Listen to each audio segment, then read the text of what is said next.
열매는 사랑과 기쁨과 화평과 오래 참음과 부드러움과 선함과 믿음과 온유와 절제니 이 같은 것을 대적할 법이 없느니라. 아멘. 잠시 기도하겠습니다.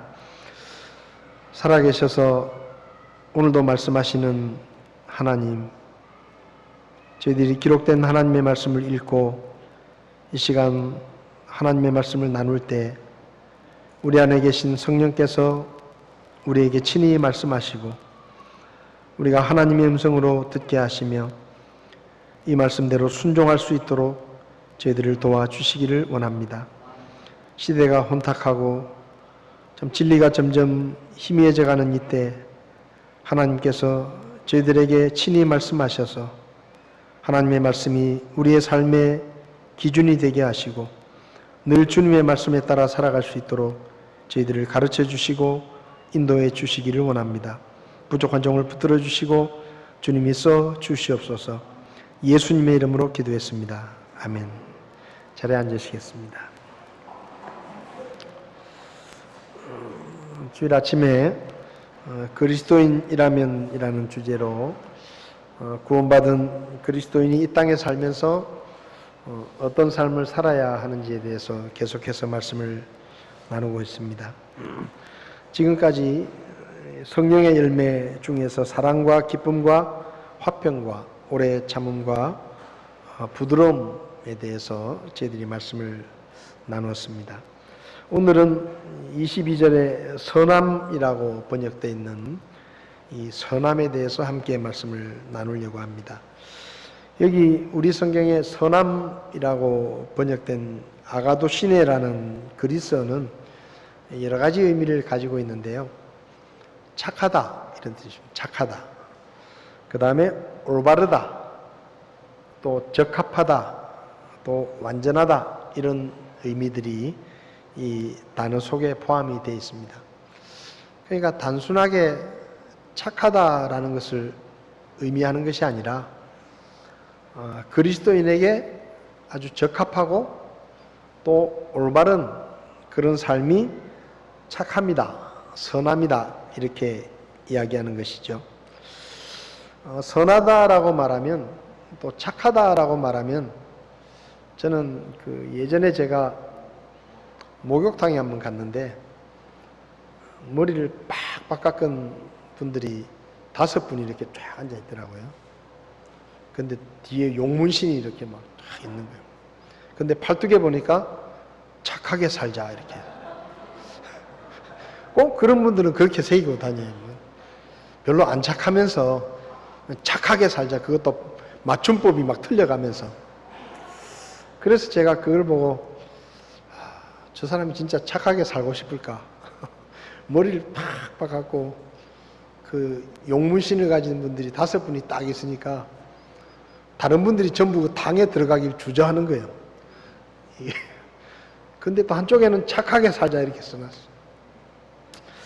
착하다라는 것이 그냥 보통 사람들이 말하는 착하다, 도덕적으로 착하다, 아니면 우리가 흔히 하는 말로 저 사람은 법 없이도 살 사람이다 라고 어떤 사람을 이야기할 때 우리는 대부분 착하다라는 말을 씁니다.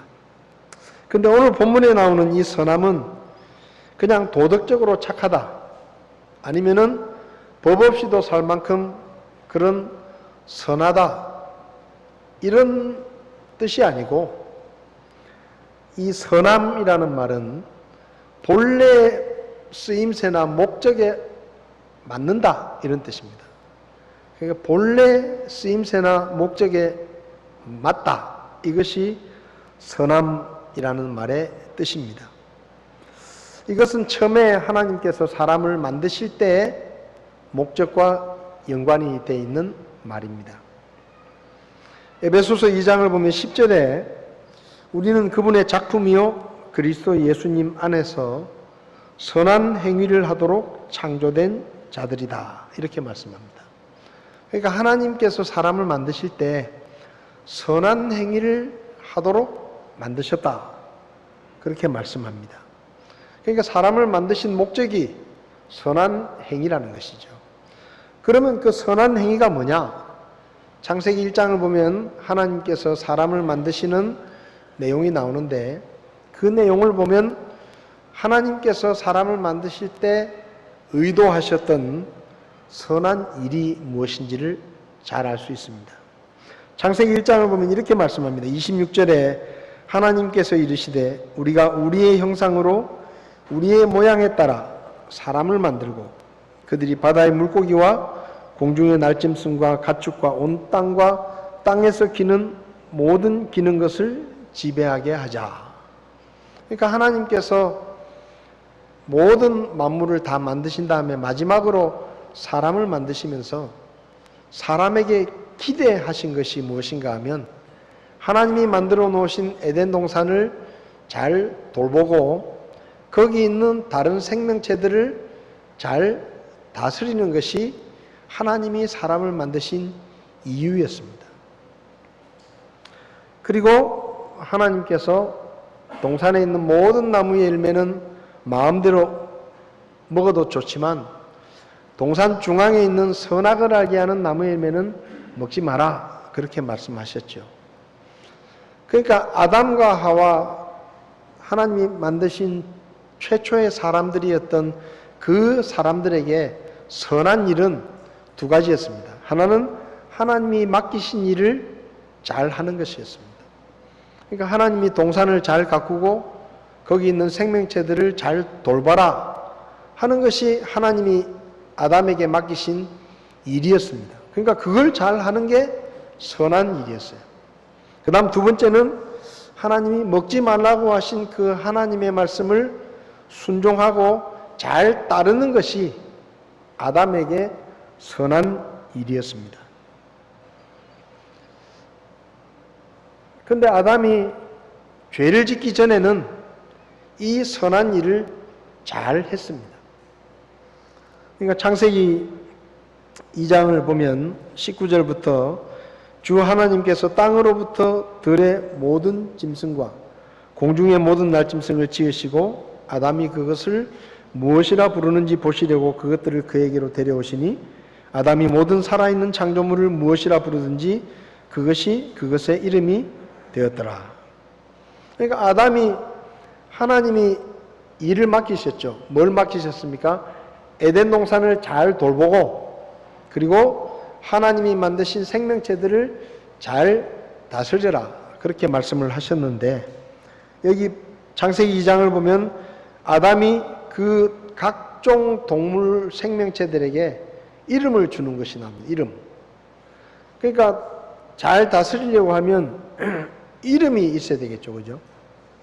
그래서 사자는 사자라고 이름을 짓고, 코끼리는 코끼리라고 이름을 짓고, 또 호랑이는 호랑이라고 이름을 짓고, 이렇게 이제 이름을 지어준 겁니다. 이름을 지어주는 것이 하나님이 맡기신 일을 잘 하기 위해서 아담이 일을 하는 것이죠. 아담이 먹고 살기 위해서 일할 필요는 없었습니다. 왜냐하면 하나님이 먹을 것을 다 주셨기 때문에 먹고 살기 위해서 일은 안 해도 됐지만 하나님이 맡기신 일을 잘 했습니다. 그래서 동물들에게 이름을 지어주고 그들을 살피고 하는 일을 아담이 잘 했습니다. 그리고 또 한 가지는 선악을 알게 하는 나무의 열매는 먹지 마라 라고 말씀하셨는데, 그것도 역시 아담이 잘 했습니다. 에덴 동산에 사는 동안에 하루에도 몇 번씩 그 선악을 알게 하는 나무 옆을 지나다녔지만 그 열매를 먹겠다라고 생각하지도 않았고, 그리고 그 열매를 먹지도 않았습니다. 그러니까 죄를 짓기 전에 아담은 선한 일을 잘했어요. 하나님이 맡기신 일도 잘했고, 하나님이 먹지 말라고 하신 말씀에도 순종했고, 그래서 선한 일을 잘했는데, 그런데 죄를 짓고 난 다음에 문제가 생겼습니다. 아담과 하와가 하나님이 먹지 말라고 하신 선악을 알게 하는 나무의 열매를 먹는 죄를 지었습니다. 그 죄를 지었다라고 말할 때 죄라는 말이 그리스어로 하말티아라는 단어를 쓰는데요.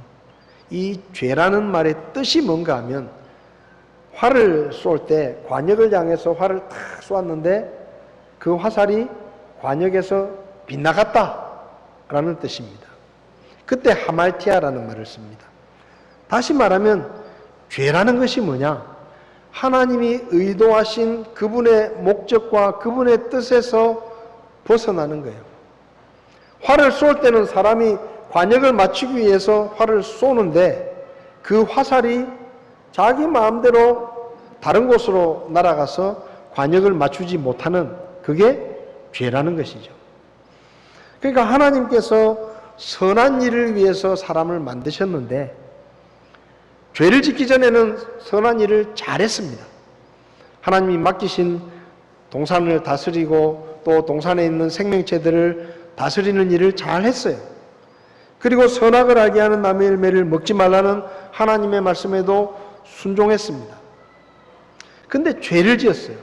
그 죄가 뭔가 하면 하나님이 의도하셨던 하나님의 뜻에서 벗어난 것입니다. 그러니까 하나님이 먹지 말라고 하신 그 하나님의 뜻에서 벗어나서 자기들 마음대로 행동한 것이 바로 죄입니다. 근데 죄를 짓고 난 다음에 여러 가지가 달라졌는데 그 달라진 것들 중에 하나는 사람에게 주어진 하나님의 형상이 훼손되었습니다. 그래서 사람을 만드실 때 하나님의 형상으로 지었는데 그 형상이라는 말은 모양도 포함되지만 사람에게 주신 하나님의 성품도 그 형상 안에 포함이 되는데 죄를 지으면서 사람에게 주신 하나님의 형상이 오염이 되고 훼손이 되어버렸습니다. 그리고 또 하나는 하나님이 사람에게 주신 영이 죽었습니다. 영이 죽으니까 하나님과의 연결이 끊어져 버린 것이죠. 그래서 적합한 삶을 살지 못하게 된 겁니다. 마치 냉장고나 컴퓨터 같은 가전제품이 전기가 연결이 되어 있을 때는 그 목적에 따라 잘 사용할 수 있지만 전기가 끊어져 버리면 그 냉장고가 냉장고로서의 기능을 하지 못하고 세탁기도 세탁기로서의 기능을 하지 못하는 것처럼 쓸모없이 돼버리는 거예요. 여러분, 고장난 세탁기는 불편할 뿐입니다. 괜히 자리만 차지하고 쓸모가 없어요. 그래서 어떻게 하죠? 버립니다. 컴퓨터도 고장이 나면 고치고 못 고치면 버립니다. 왜? 더 이상 쓸모가 없기 때문에. 사람도 마찬가지예요. 사람이 죄를 지으면서 사람 안에 있는 하나님의 형상이 훼손이 되고 그리고 하나님과 연결되어 있었던 영이 죽어버리니까 더 이상 하나님과 연결이 되지 못하는 거예요.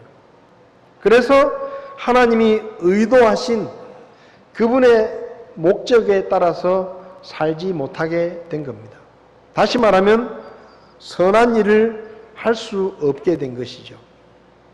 로마서 3장을 보면 죄를 짓고 난 다음에 사람의 상태에 대해서 여러 가지로 설명을 합니다. 로마서 3장 10절부터 보면 이것은 기록된 바 의로운 자는 없나니 단 한 사람도 없으며 깨닫는 자도 없고 하나님을 찾는 자도 없으며 그들이 다 길에서 벗어나 함께 무익하게 되고 선을 행하는 자가 없나니 단 한 사람도 없다.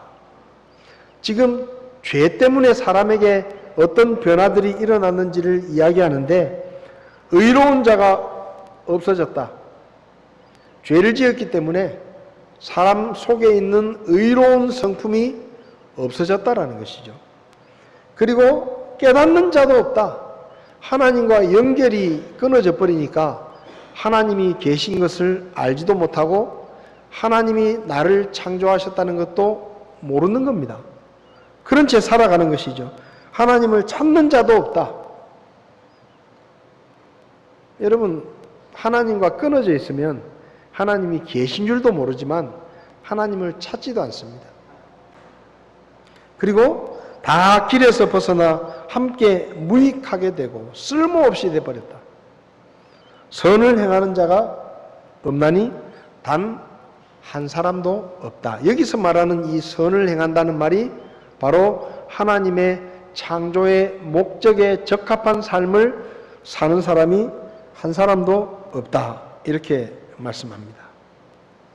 죄가 들어오면서 우리 안에 있는 하나님의 형상이 훼손되고 우리의 영이 죽어서 하나님과 끊어져 버리니까 이제는 하나님을 알지도 못하고 하나님의 뜻을 깨닫지도 못하고 그냥 자기가 살고 싶은 대로 사는 거예요. 여러분, 안 믿는 사람들 보십시오. 하나님을 찾지 않습니다. 하나님을 두려워하지도 않습니다. 하나님이 계신 것도 모릅니다. 그래서 자기가 살고 싶은 대로 살아요. 자기가 이것이 옳다 생각하면 자기가 옳다고 생각하는 대로 삽니다. 죽어서 하나님의 심판을 받는다는 생각은 하지 않습니다. 왜? 하나님이 계신 것 자체를 모르니까. 하나님과 끊어져 있기 때문에 하나님이 계시다는 것 자체를 모르는 거예요. 그래서 사람은 하나님의 원래 의도하신 뜻에서 벗어난 잘못된 삶을 살게 되는 것입니다. 하나님이 사람을 만드실 때는 서로 사랑하고 서로 도와주고 함께 행복하게 살도록 만드셨죠. 근데 지금 세상은 어떻습니까? 서로 사랑하고 서로 도와줍니까? 서로 이용하고 상대방을 끌어내리고 자기가 올라서려고 하고 다른 사람이 잘 안 되는 것을 행복하게 여기고 그리고 불행 가운데 고통 가운데 사람들은 삽니다. 이게 하나님이 의도하신 게 아니에요. 하나님은 그걸 의도하신 적이 없어요. 근데 하나님과 관계가 끊어져 버리니까 하나님의 의도하신 것을 모르니까 사람들은 그냥 그렇게 사는 겁니다. 서로 미워하고 속이고 편을 가르고 다투고 싸우고 불행과 고통 가운데서 삽니다. 왜냐하면 하나님이 우리를 서로 사랑하고 서로 행복하게 살도록 도와주고 그렇게 살라고 만드셨다는 것을 모르는 거예요. 모르니까 그냥 나만 잘 먹고 잘 살면 되고 나만 안전하면 되고 나만 잘 되면 되고 다른 사람은 어떻게 되든지 이런 삶을 그냥 그렇게 사는 모양이다 라고 사는 겁니다. 전혀 이상하게 생각하지 않습니다. 또 하나님께서 사람에게 하나님이 만드신 생명체들을 잘 돌보고 또 잘 다스리라고 사람을 만드셨는데 지금 사람들은 어떻게 합니까? 오히려 생명을 죽이고 억압하고 그리고 파괴합니다. 요즘 이 기상이변이 굉장히 많이 일어납니다. 이 기상이변 때문에 사람도 힘들지만요, 짐승들도 힘듭니다.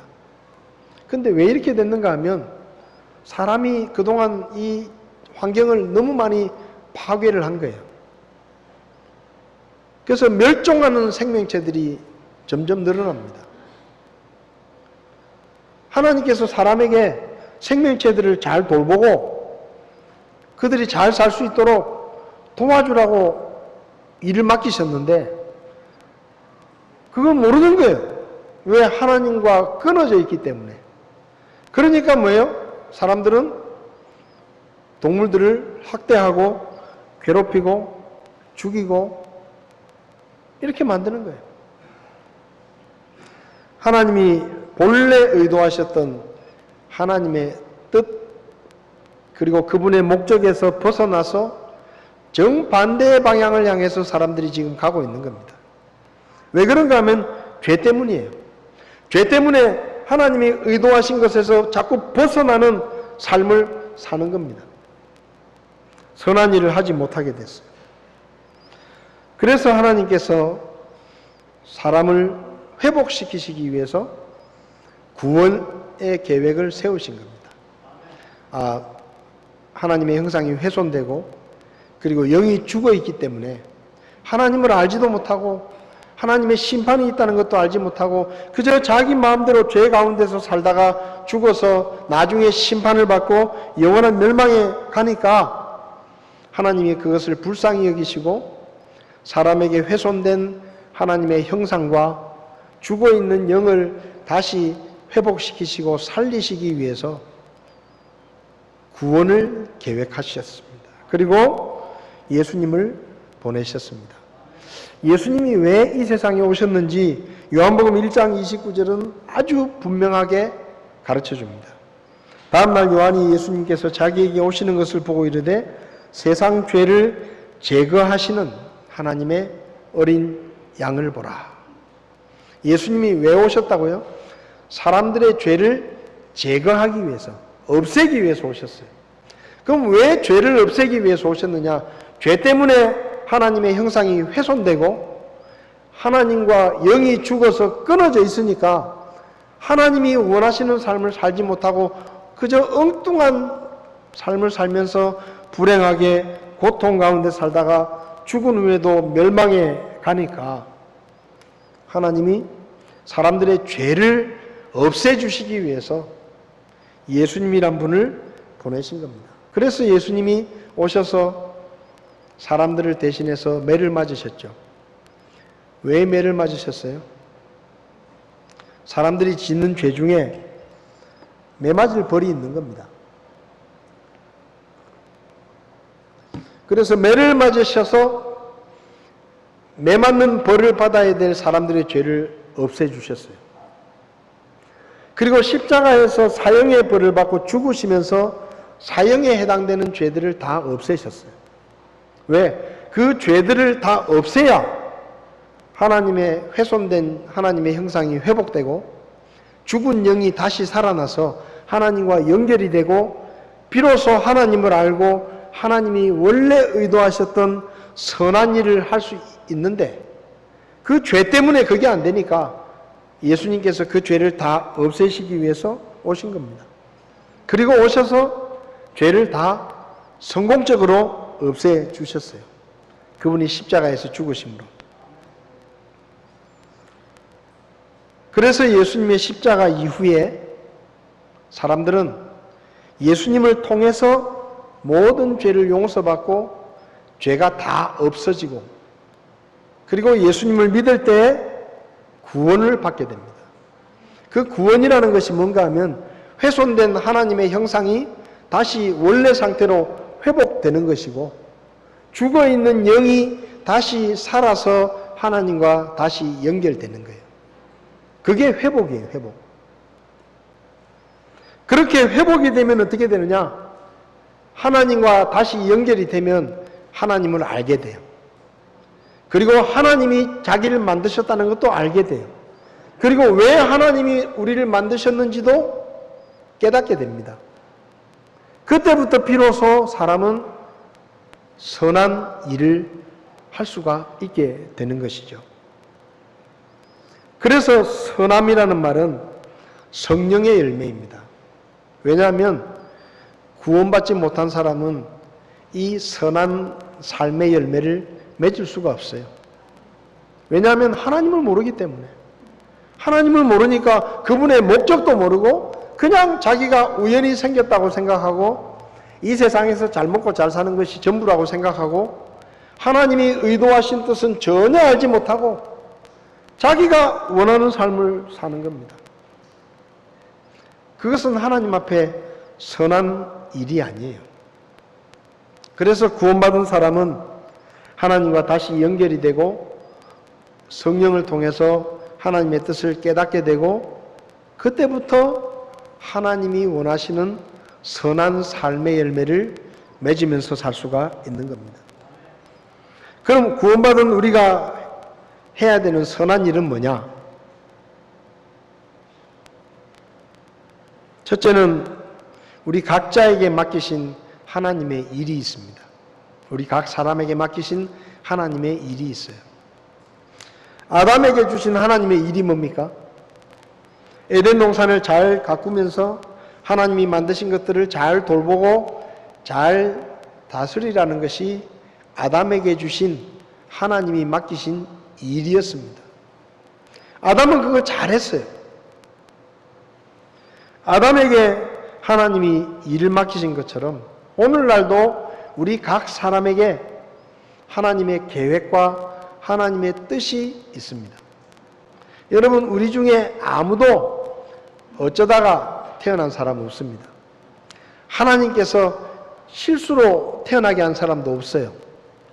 우리 모든 사람은 하나님의 특별한 계획과 목적을 가지고 이 세상에 태어납니다.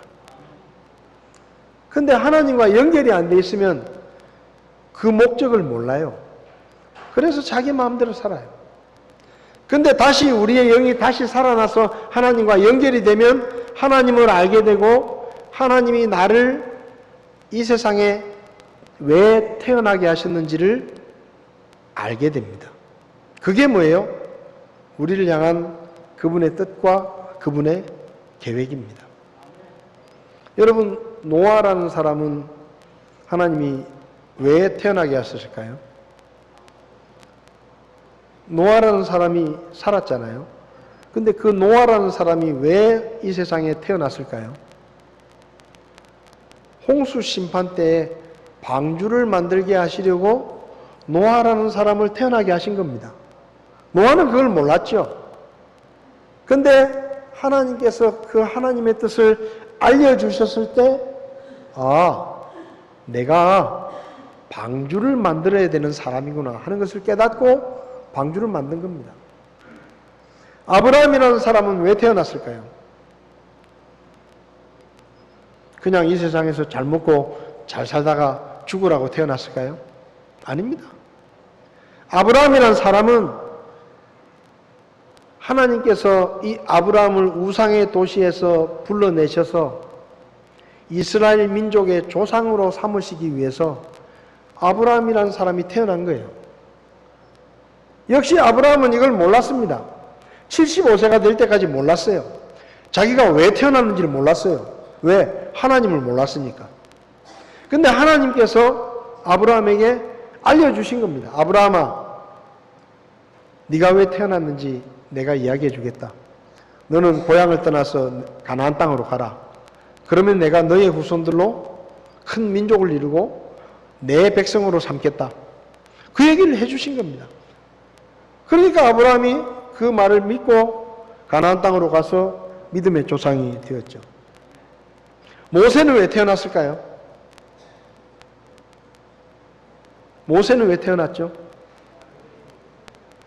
이스라엘 백성들이 이집트에서 노예 생활을 400년 이상 하고 있는데 모세가 태어납니다. 왜 태어납니까? 하나님께서 모세를 통해서 이스라엘 백성들을 이집트에서 해방시키시고 가나안 땅까지 데리고 가게 하기 위해서 모세라는 사람이 태어난 거예요. 물론 모세도 이걸 몰랐어요. 근데 나이 80이 돼가지고 하나님이 모세에게 찾아오셔서 모세를 부르시면서 가르쳐 주시죠. 야, 모세야, 네가 할 일이 있다. 이집트에 가서 내 백성을 데리고 나와라. 그리고 약속의 땅으로 데리고 가라. 모세가 그걸 깨닫고 난 다음에 그 일을 합니다.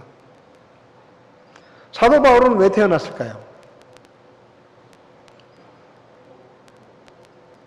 사도 바울은 왜 태어났을까요? 사도 바울은 유대인들은 자꾸 유대인들에게만 복음을 전하니까 하나님께서 이 구원받는 이 복음을 유대인이 아닌 이방인들에게도 전도를 해야 되는 사람이 필요한데 사도 바울을 그 일을 위해서 태어나게 하신 거예요.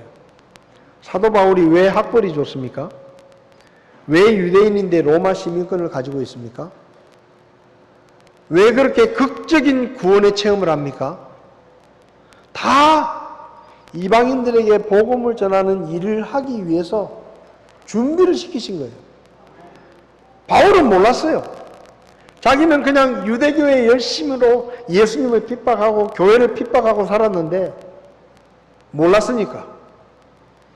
근데 하나님께서 그분의 뜻을 알려주셨을 때 바울은 이방인을 위한 선교사가 되어서 복음을 전합니다. 여러분, 우리도요, 그냥 태어난 게 아니에요. 우리도 그냥 어쩌다가 태어난 게 아닙니다. 우리가 어쩌다가 대한민국에 살고 있는 게 아니에요. 우리가 심심해서 대구에 사는 게 아닙니다. 서울에 살 줄 몰라서 대구 사는 게 아니에요. 이유가 있어요. 하나님의 이유가 있다고요. 그 이유를 우리가 깨달아야 되는 거예요. 찾아야 되는 거예요. 내가 왜 태어났고 하나님께서 나에게 원하시는 삶이 어떤 삶인지를 내가 알아야 그 하나님의 뜻에 순종하는 삶을 살 수가 있는 것입니다. 물론 그 뜻은 다 다릅니다. 다 달라요. 여러분은 여러분을 향한 하나님의 뜻과 계획을 알고 계십니까? 어떠세요? 여러분을 향한 하나님의 뜻, 하나님의 계획 알고 계십니까? 아직 잘 모른다면요, 그 하나님의 계획을 찾아야 돼요. 잘 모르면 물어야 돼요. 하나님, 제가 어떻게 살기를 원하십니까? 물어야 돼요. 모를 때 물어보는 게 제일 좋은 방법이에요. 아는 체 하지 마세요. 모르면서 아는 체 하면 안 돼요. 모를 때는 솔직하게 하나님 앞에, 하나님, 제가 뭘 하면서 살아야 될지 하여튼 잘 모르겠습니다. 그런 분들은 걱정할 필요 없습니다. 물으면 돼요. 하나님께. 기도하면 돼요. 하나님, 제가 어떤 삶을 살기를 원하십니까? 물어야 돼요. 그리고 성경을 펴고 찾아야 돼요. 성경에 뭐라 그랬죠? 구하라고만 말한 게 아닙니다. 구하라. 그 다음에요, 찾으라. 어떤 사람은요, 하나님께 다 맡겨놓고 자기는 아무것도 안 해. 자기는 아무것도 안 해요. 하나님께 다 맡겼다는 거예요. 시험 치기 전에 나는 하나님께 다 맡겼어요. 공부 안 해. 결과는 하나님이 알아서 하실 거예요. 여러분, 하나님이 그런 하나님이 아닙니다. 성경을 보세요. 하나님은요, 사람이 해야 될 일은 사람에게 맡기시고 하나님이 하실 일만 하시는 분이 하나님입니다. 근데 사람에게 맡긴 일을 알려고도 하지 않고 묻지도 않아요. 그리고 하나님이 다 알아서 하신다고. 그건요, 잘못된 믿음입니다. 내가 무엇을 하면서 살아야 될지 하나님께 묻고 관심을 가지고 기도하고 하나님의 말씀을 묵상하면서 나를 향한 하나님의 뜻을 찾아야 돼요. 모르면 그렇게 해야 돼요. 모르면. 그리고 하나님의 뜻을 알았으면 여러분의 시간과 힘을 다른 일에 허비하지 말고 하나님이 여러분에게 맡기신 그 일을 하는데 집중하고 시간과 힘을 거기다가 쏟아 부어야 됩니다. 하나님의 뜻을 알면서도 엉뚱한 일에 시간을 다 쓰는 사람들이 있어요. 그래가지고는 하나님의 뜻을 이룰 수가 없습니다. 사도 바울은 예수 믿기 전에 유대교의 충성을 다하는 일에 온 시간을 다 쏟았습니다. 열정을 다 쏟았어요.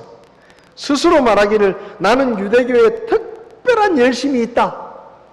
그래서 나는 앞장서서 예수님을 핍박하고 교회를 핍박한다. 왜? 유대교의 적이니까. 그랬어요. 근데 예수 믿고 난 다음에 사도 바울은 완전히 딴 사람이 됐습니다. 자기 인생의 모든 열정을 어디다 쏟아부었습니까? 복음 전하는 일에 쏟아부었어요. 사도행전 20장에 사도 바울이 이렇게 말합니다. 오직 성령님께서 모든 도시에서 증언하사 결박과 고난이 나를 기다린다고 말씀하시나 이 일들 중 어떤 것도 결코 나를 움직이지 못하며 또한 내가 나의 생명도 내게 귀한 것으로 여기지 아니한다. 이것은 내가 나의 달려갈 길과 주 예수님께 받은 사역 곧 하나님의 은혜의 복음을 증언하는 일을 기쁨으로 끝마치고자 합니다. 사도 바울의 인생의 목표는 뭐냐? 하나님이 맡기신 일을 끝마치는 거예요. 그래서 나는 그 일을 위해서 내 목숨도 아끼지 않는다. 그는 그렇게 말합니다. 여러분은 여러분의 시간과 여러분의 돈과 여러분의 힘을 어디다 쓰고 계십니까? 하나님의 일을 위해서 쓰고 계십니까? 여러분에게 하나님이 맡기신 일을 위해서 여러분의 시간과 여러분의 돈과 여러분의 열정을 쓰고 계십니까? 아니면 엉뚱한 일에 시간과 여러분의 열정을 허비하고 있는 거 아닙니까? 한번 생각해 보십시오. 제가 말씀드리는 것은 다 목사가 돼야 되고 다 복음을 전해야 되고 그런 말이 아닙니다. 여러분이 직장 생활을 하더라도 그 직장 속에서 하나님의 뜻을 찾아야 됩니다. 제가 늘 이야기하잖아요. 여러분의 회사가 발전하고 성장하게 하기 위해서 그 직장에 다니고 있는 게 아닙니다. 여러분이 거기서 뭔가 해야 될 하나님의 일이 있기 때문에 하나님이 여러분을 거기 심어 놓으신 거예요. 삼성그룹을 부자 만들려고 여러분이 거기서 일하는 게 아니다 이 말이에요. 뭔가 여러분을 하나님이 거기 심어 놓으셨을 때는 뭔가 여러분을 통해서 거기서 그분이 원하시는 일이 있기 때문에 거기 여러분이 있는 겁니다. 그러니까 그 이유를 찾아야 돼요.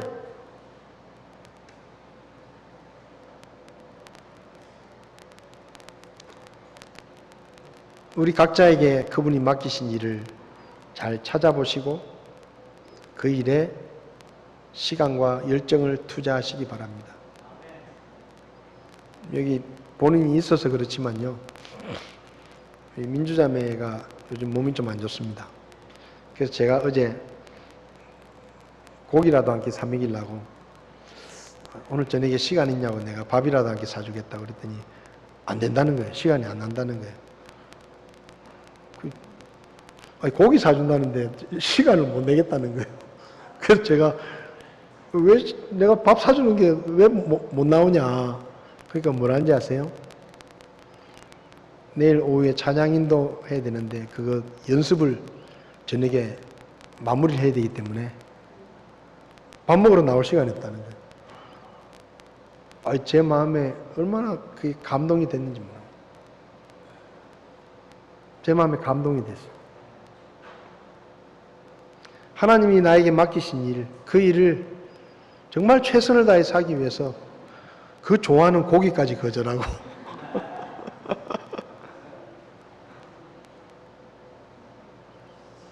여러분, 우리가 살아가는 목적이 그겁니다. 우리가 살아가는 목적이 우리에게 맡기신 그분의 일을 이루어 드리는 것. 그게 우리의 살아가는 목적이에요. 그 이유를 이루는 것이 선한 일입니다. 선한 일. 그냥 세상에서 저 사람 착하다, 저 사람 괜찮은 사람이다, 저 사람 참 인정이 많은 사람이다, 이런 인정을 받으라는 얘기가 아니에요. 그런 소리는 안 믿는 사람들도 많이 들어요. 예수 안 믿는 사람 중에도 착한 사람 얼마나 많습니까? 자원봉사하고 시간만 있으면 기부하고 봉사하고 헌신하고 누가 시키지도 않았는데 얼마나 열심히 착하게 사는 사람 많습니까? 모든 사람들이 그를 보고 착하다고 말합니다. 근데 여기서 말하는 선함은 그게 아니에요. 하나님이 의도하신 삶에 최선을 다하는 것. 그것이 하나님 앞에서 선한 일입니다. 그 다음에 하나님의 말씀에 순종하는 것이 선한 일입니다. 아담에게 말씀하셨어요. 동산 중앙에 있는 선악을 알게 하는 나무 열매는 먹지 마라. 죄를 짓기 전에는 그 말을 잘 들었습니다. 선하게 살았어요. 근데 죄를 짓고 나니까 선한 일을 할 수 없게 됐어요. 여러분, 안 믿는 사람들이 하나님의 말씀에 순종합니까? 안 합니다. 전도해 보세요. 사람을 향한 첫 번째 하나님의 뜻이 뭡니까? 예수 믿고 구원받는 거예요. 이걸 알아야 그 다음 단계가 되는 거예요. 모든 사람을 향한 하나님의 명령이 뭐죠? 예수 믿고 구원받으라는 거예요. 근데 길거리 나가서 전도지 주면서 예수님을 믿고 구원받으십시오라고 해보십시오. 아이고 감사합니다. 제가 예수 믿겠습니다. 그런 사람이 있습니까? 없습니다. 신경도 안 써요. 그냥 지나가요. 전도지 주면 구겨가지고 내버리고 그냥 가요. 왜 그냥 가는지 아세요?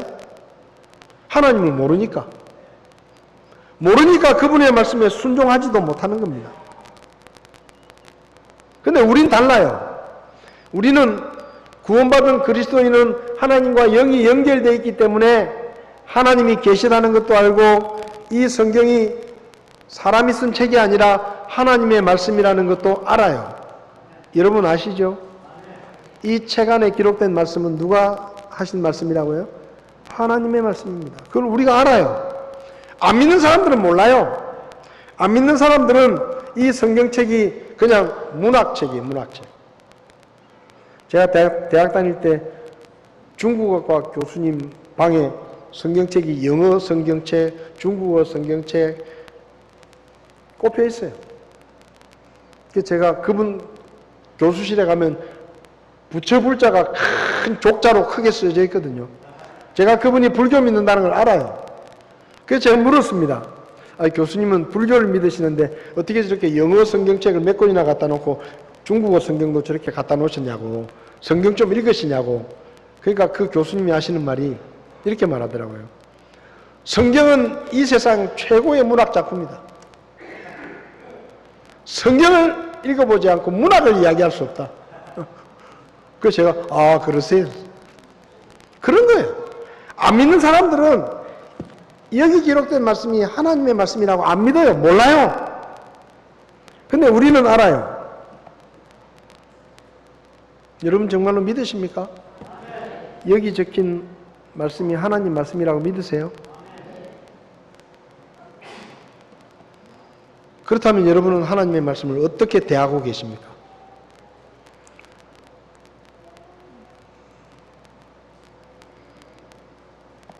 현충일 기념식을 하는 것을 봤습니다. 대통령이 기념사를 합니다. 여러분 보세요. 우리나라는 자유로운 나라입니다. 그런데도 대통령이 기념사를 읽고 있을 때 거기 앞에 앉아 있는 청중들이 조용하게 귀를 기울여 듣습니다. 왜요? 대통령이 하는 얘기니까. 예의를 갖추는 거예요. 높은 사람에 대한 예의를 갖추는 겁니다. 대통령이 이야기할 때는 중간에 대통령이 말하는 게 좀 마음에 안 든다고 중간에 일어나서 그만합시다! 이렇게 말 안 합니다. 왜? 대통령이니까. 내 마음에 안 들어도 그렇게는 안 해요. 근데 하물며 여기 적힌 말씀은 하나님의 말씀이에요. 우리의 생사화복을 주관하시고 우리의 죽고 사는 것을 결정하시고 우리가 이 땅에서 잘 살지 못 살지를 결정하시고 우리의 모든 것을 결정하시는 하나님이 하신 말씀이 이 성경에 기록되어 있습니다. 그런데 우리가 이 말씀을 어떻게 대합니까? 자주 보십니까? 관심을 갖고 계십니까? 하나님이 도대체 뭐라고 말씀하셨는지 하나님의 말씀에 관심을 가지고 묵상하고 또 하나님이 하신 말씀이니까 잘 들어야지 하면서 순종하고 계십니까? 아무리 성경을 많이 알고 있어도 그 말씀에 순종하지 않으면 선한 일이 아니에요. 순종해야 돼요. 아무리 부모가 말할 때 자식이 예, 알겠어요. 하면 뭐예요? 안 하는데. 나쁜 거예요. 그렇잖아요. 부모가 얘기할 때는 예, 알겠습니다. 하겠습니다. 안 해요. 그게 속 터지지. 그건 나쁜 거예요. 나쁜 거. 알겠습니다 했으면 들어야 되는 거예요. 우리가 성경이 하나님의 말씀이라고 믿는다고 100번 말하면 뭐예요? 안 듣는데. 하나님 말씀이라고 믿는다고 말하지만 안 하잖아요. 안 듣잖아요. 사무엘상 15장을 보면 사무엘이 이렇게 말합니다. 사무엘이 사울에게 하나님의 말씀을 전하죠. 주께서 주의 음성에 순종하는 것만큼 번제 헌물과 희생물을 크게 기뻐하십니까? 순종이 희생 헌물보다 낫고 귀를 기울이는 것이 수양의 기름보다 낫습니다. 하나님이 가장 기뻐하시는 것이 뭡니까? 그 말씀에 순종하는 거예요. 여러분, 여기 아무리 좋은 말씀이 기록되어 있어도 순종하지 않으면 아무것도 달라지지 않아요. 이 말씀이 살아 운동력이 있고 역사하는 말씀이라도 이 말씀은 누구에게 역사하느냐? 믿고 순종하는 자에게 역사하는 겁니다. 아무리 성경을 딸딸딸 외우면 뭐예요? 순종 안 하면 아무 소용없어요. 하나님의 말씀에 순종하는 것이 구원받은 그리스도인에게 적합한 삶입니다. 적합한 삶. 그게 선한 일이에요. 그리고 하나님의 영광을 드러내는 것이 선한 일입니다. 사도 바울은 고린도전서 10장 31절에서 이렇게 말합니다. 너희가 먹든지 마시든지 무엇을 하든지 모든 일을 하나님의 영광을 위하여 하라. 같이 읽어보겠습니다. 고린도전서 10장 31절. 그런즉 너희가 먹든지 마시든지 무엇을 하든지 모든 일을 하나님의 영광을 위하여 하라. 이게 뭐예요? 구원받은 그리스도인의 삶의 대원칙입니다. 뭘 하든지 먹는 것도 뭘 위해서 먹어야 돼요? 하나님의 영광을 위해서 먹어야 돼요. 마시는 것도 하나님의 영광을 위해서. 하나님의 영광에 도움이 안 되는 것들은 마시지 마세요. 네? 여러분이 뭔가를 마실 때 기도하세요. 하나님, 제가 이걸 마시는 것이 하나님께 영광이 되겠습니까? 안 되겠습니까? 그리고 하나님께 영광이 안 된다 싶으면 하지 마세요. 왜? 무엇을 마시든지 하나님의 영광을 위해서 하라 그랬잖아요. 무엇을 하든지 모든 일을 하나님의 영광을 위해서 하라. 왜 우리를 구원하셨어요? 왜 우리를 창조하셨어요? 하나님의 영광을 드러내게 하기 위해서 우리를 창조하신 겁니다.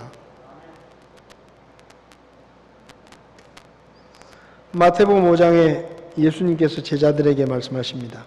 너희는 세상의 빛이다. 그렇게 말씀하시죠.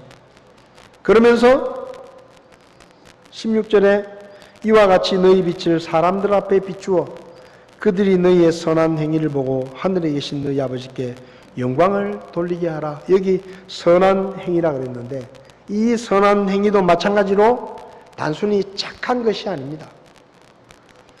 여러분, 우리가 그냥 착하면요, 사람들이 우리를 칭찬하지 하나님께 영광을 돌리지 않아요.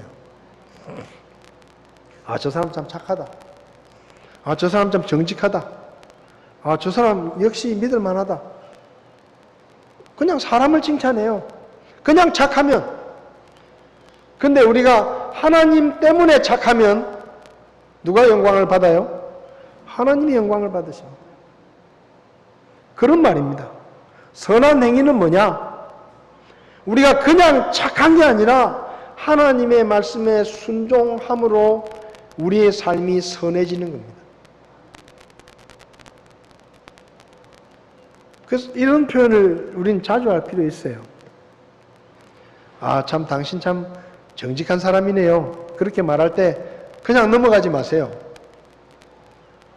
저도 본래 그런 사람이 아니었습니다. 저도 거짓말 많이 하고요. 나쁜 짓 많이 했습니다. 그런데 제가 예수 믿고 나서 하나님을 알고 나서 제가 이렇게 변한 겁니다. 꼭 그 말을 덧붙여야 돼. 덧붙여야 돼.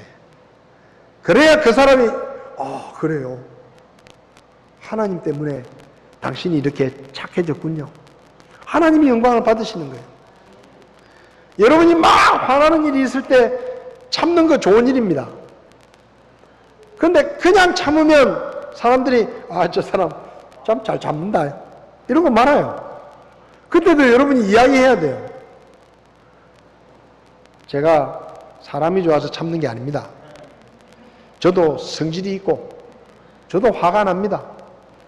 마음 같아서는 한 대 쥐어받고 싶다고. 근데 내가 참는다고. 왜? 내가 하나님을 믿기 때문에. 내가 예수 믿는 사람이기 때문에 당신 운 좋은 줄 알라고. 내가 예수 안 믿었으면 당신 벌써 한 대 맞았다고. 내가 예수 믿기 때문에 내가 이렇게 참는 거라고. 꼭 그 얘기를 해야 돼요. 그 얘기를 해야 사람들이 하나님께 영광을 돌릴 거 아니에요.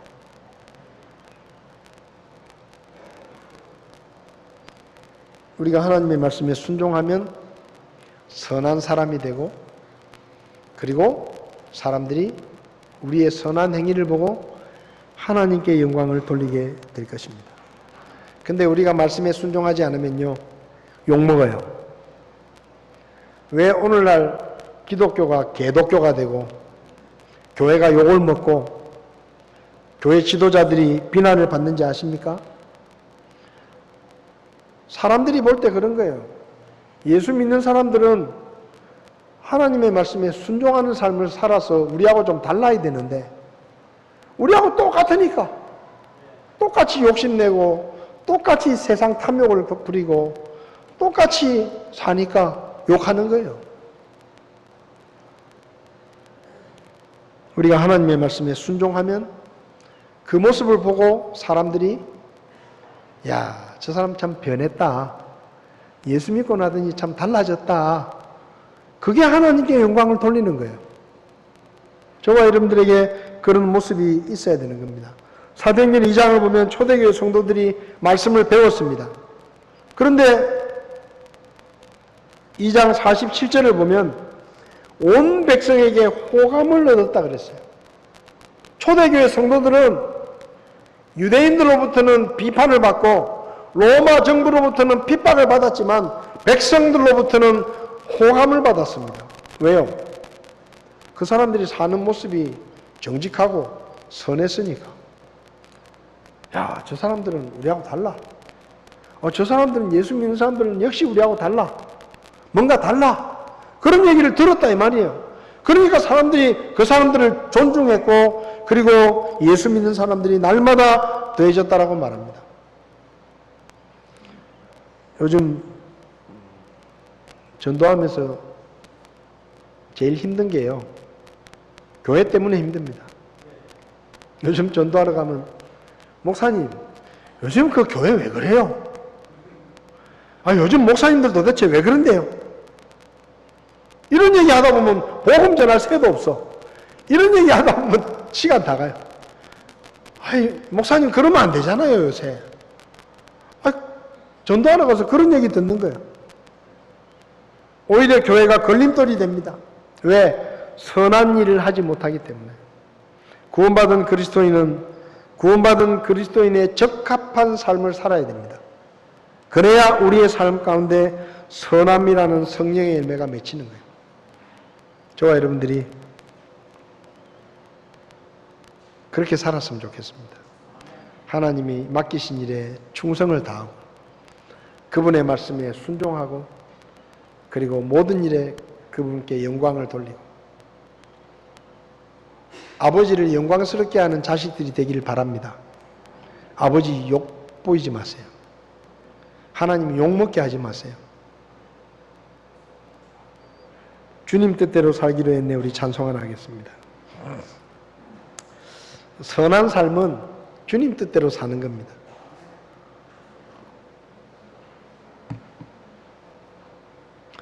이 찬송 1절 2절 하시면서 하나님, 내가 하나님이 나를 만드신 창조의 목적에 적합한 삶을 살게 해주십시오. 구원받은 그리스도인다운 삶을 살게 해주십시오. 그렇게 기도하는 마음으로, 그래서 내 삶에 선함의 열매가 풍성히 맺히기를 원합니다. 그런 마음으로 주님 뜻대로 살기로 했네. 우리